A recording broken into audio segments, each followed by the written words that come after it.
Assalamualaikum warahmatullahi wabarakatuh.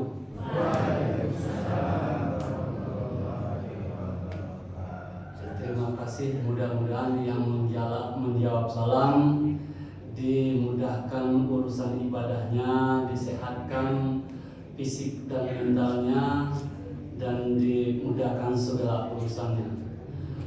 Sebelum kita mulai, marilah kita awali dengan sama-sama buka KSP ini dengan membaca basmalah. Bismillahirrahmanirrahim. Alhamdulillahi rabbil alamin. Asyhadu an la ilaha illallah wa asyhadu anna Muhammadar Rasulullah. Allahumma salli ala Muhammad wa ala ali Muhammad. Qala Allah ta'ala, a'udzubillahi minasyaitonir rajim. Qul ya ayyuhal kafirun la a'budu ma ta'budun wa la antum a'biduna ma a'bud wa la ana a'bidu ma abattum wa la antum a'biduna ma a'bud lakum dinukum waliyadin. Shadaqallahul azim.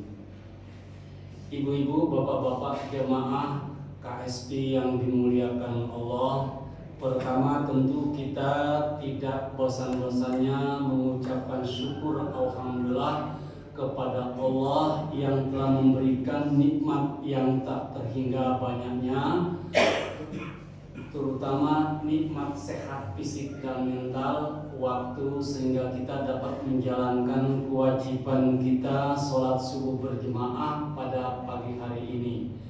Dan tidak kalah pentingnya adalah nikmat iman dan Islam, karena nikmat inilah yang dapat membawakan kita selamat tenang di dunia wal akhirah. Kemudian marilah kita memperbanyak sholat dan salam kepada junjungan kita Nabi Agung Nabi Muhammad Sallallahu Alaihi Wasallam, kepada keluarga, sahabat tabi'in dan orang-orang yang senantiasa istiqomah menghidupkan sunnah-sunnahnya. Mudah-mudahan kita dalam majelis taklim ini termasuk yang istiqomah. Amin. Kemudian dalam kesempatan yang singkat ini, khotib Jumat kemarin telah bercerita di sekitar Natal dan Tahun Baru atau Nataru. Dan saya ingin melanjutkan atau mungkin lebih merinci. Dalam agama kita, inti agama kita adalah tauhid. Sedangkan inti agama Nasrani itu adalah kasih sayang. Dan ini dapat kita pahami bahwa agama kita adalah agama tauhid di dalam surat Al-Ikhlas. A'udzubillahi minasyaitonirrajim. Qul huwallahu ahad, Allahus samad, lam yalid walam yulad walam yakul lahu kufuwan ahad. Katakanlah Allah itu satu, Allah tempat meminta, Allah itu tidak beranak dan tidak diperanakkan, dan Allah itu tidak ada yang menyerupainya. Jadi jelas konsep agama tauhid, agama yang kita anut adalah Tuhannya satu, bulat, tidak terbagi dan tidak terpecahkan. Kemudian kita hanya diperbolehkan meminta kepada Allah dan kepada manusia sejauh diridhoi Allah. Dan Tuhan kita itu tidak ada asalnya. Jadi dia yang ada. Kemudian tidak juga mewariskan kepemimpinannya kepada generasi, karena dia tidak punya keturunan. Dan Allah itu tidak ada yang bisa menyamai dalam bentuk apapun dan sifat apapun. Jadi jelas bahwa konsep agama kita yaitu di dalam surat Al-Ikhlas, kemudian surat Al-Kafirun. Dan surat Al-Kafirun ini turun dilihat dari asbabun nuzul, bahwa orang-orang kafir Quraisy itu sudah risih atau sudah habis usaha untuk memendung agama tauhid yang dibawakan Nabi Muhammad, karena hari demi hari walaupun bersembunyi-sembunyi menyiarkan tetap saja bertambah.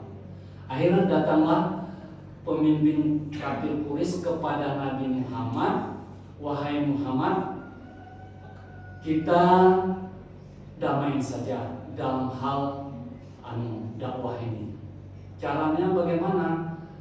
Muhammad dia tidak pernah mau nyebut Nabi itu, biasanya Muhammad. Lah, 1 tahun kami ikut agama Nabi Muhammad, kemudian 1 tahun berikutnya Nabi Muhammad mengikuti agama kami. Andai kata benar agama Muhammad itu, maka kami bisa menikmati kebenarannya dan kebaikannya. Sebaliknya, apabila sesembahan kami kafir itu benar, maka Nabi Muhammad pun akan menerima kebaikan dan nikmatnya. Lalu Nabi menjawab, saya berlindung kepada Allah agar tidak melakukan perbuatan syirik atau menjadi musyrik. Dalam suasana yang demikian, turunlah Al-Kafirun itu kepada Nabi Muhammad, lengkap dari ayat pertama sampai ayat 6. Setelah turun, Nabi Muhammad segera datang ke Masjidil Haram. Di waktu itu masih banyak sesembahan. Kafir Quraisy biasa berkumpul di dalam Masjidil Haram.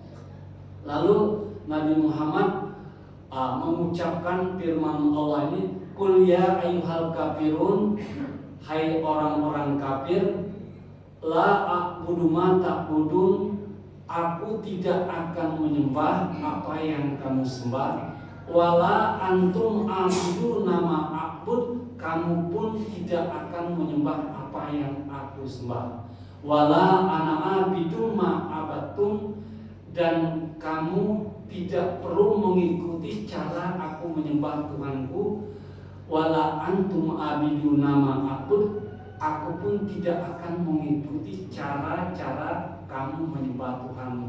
Lakum dinukum waliyadin, bagimu agamamu, bagiku agamamu.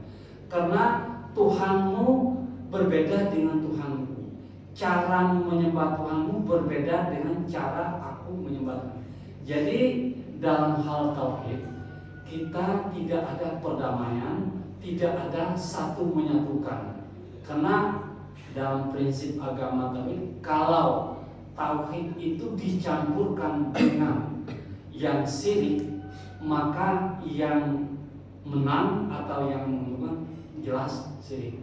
Dalam agama kita tidak dikenal sinkretisme, mencampurkan tauhid itu dengan kepercayaan lain. Nah, oleh karena itu dalam rangka Natal dan Tahun Baru ini, kita boleh bertoleransi kepada saudara-saudara kita yang tidak Islam, tetapi tidak berarti kita menghormati agamanya, dan kita tidak boleh juga mencaci menghina agamanya. Nanti terkena pasal menghina agama orang, bisa-bisa masuk penjara. Toleransi ini kita membiarkan mereka mengamalkan agamanya, dan kita tetap murni mengamalkan seperti yang dituntunkan dalam surat Al-Kafirun ini. Lah, dalam keseharian sebenarnya dalam beragama ini, sejak kita lahir, kemudian nikah, kemudian mati, membangun rumah dan mencari pekerjaan, kalau diteliti dari aspek tauhid, sebenarnya kadang-kadang sadar atau tidak, terpaksa atau tidak, sebenarnya orang Islam pun kadang-kadang banyak juga kan percaya dengan hal-hal yang di luar Islam. Nanti bisa diteliti saat kelahiran, saat kematian, saat akan nikah, kemudian dalam kesalahan di saat mencari pekerjaan atau dalam dunia bisnis perdagangan. Itu banyak sekali hal-hal yang kalau diteliti sebenarnya tidak pas dengan prinsip-prinsip agama tadi. Nah, sekarang kita lihat di TV atau ucapan-ucapan oleh pejabat-pejabat kita yang Islam notabene, bahkan mungkin yang bertitel status atau kiai, kadang-kadang mengucapkan juga Assalamualaikum warahmatullahi wabarakatuh, salam sejahtera, home, dan seterusnya itu. Dan itu ucapan-ucapan yang tidak Islami sebenarnya. Dan alasannya itu demi persatuan, demi perdamaian katanya. Tetapi kalau kita kembali kepada surat Al-Kafirun dan Al-Ikhlas, sebenarnya kurang pas juga itu. Kenapa? Di dalam pasal 29 Undang-Undang Al-Quran udah jelas toh, kita berhak mengamalkan ajaran agama kita masing-masing sesuai dengan cara masing-masing, tidak usah dicampur-campur. Oleh karena itu, ya ibu-ibu, bapak-bapak, adik-adik sekalian yang di luar juga ya, dalam rangka ini andai kata punya teman yang berbeda agama, ya mengucapkan Natal itu menurut keputusan MUI itu diharamkan. Kenapa? Ucapan itu mengandung arti bahwa kita mengakui bahwa Tuhan Nabi Isa itu diangkat oleh saudara kita menjadi Tuhan. Padahal kita murni harus menghargai atau meyakini bahwa Isa itu Nabi dan Rasul, titik. Derajatnya tidak lagi diangkat lebih dari itu. Tetapi saudara kita mengangkatnya lebih daripada itu.